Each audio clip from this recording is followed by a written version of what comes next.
ನೋಡಿ, ನಿಮ್ಮ ಮನೆಯಲ್ಲಿ ಮಕ್ಕಳು ಏನಾದರೂ ಕಿರಿಕಿರಿ ಮಾಡೋದು ಅಥವಾ ಭಾಳ ಕೋಪಿಷ್ಠರಾಗಿದ್ದರೆ ಅಥವಾ ಹೇಳಿದ ಮಾತು ಕೇಳೋದಿಲ್ಲ ಅನ್ನೋರು ಅಥವಾ ಯಾವುದಾದ್ರೂ ಒಂದು ಕೆಟ್ಟ ಕೆಲಸಗಳಿಗೆ ಯಾರು ಏನಾದರೂ ಕಾರ್ಯದಲ್ಲಿ ತೊಡಗಿದ್ರೆ ನೋಡಿ, ನೀವು ಸರಳ ಒಂದು ರೆಮಿಡಿಯನ್ನು ನೀವು ಮಾಡಿ ನೋಡಿ, ಎಲ್ಲ ಒಳ್ಳೆಯದಾಗುತ್ತೆ.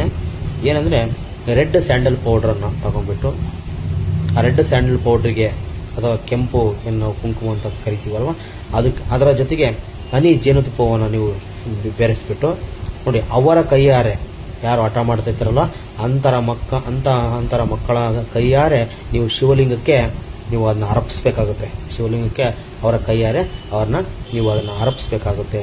ಹಂಗೆ ನೋಡಿ, ಪ್ರತಿ 5 ಸೋಮವಾರ ಮಾಡಿದರೆ ಸಾಕು, ನೀವು ಅಂತಹ ಮಕ್ಕಳು ನೆಕ್ಸ್ಟು ಅವರು ಯಾವುದೇ ಥರ ಹಠ ಮಾಡಲ್ಲ, ಯಾವ ಥರ ಕೆಟ್ಟ ಕಾರ್ಯಗಳಿಗೆ ತೊಡಗೋದಿಲ್ಲ.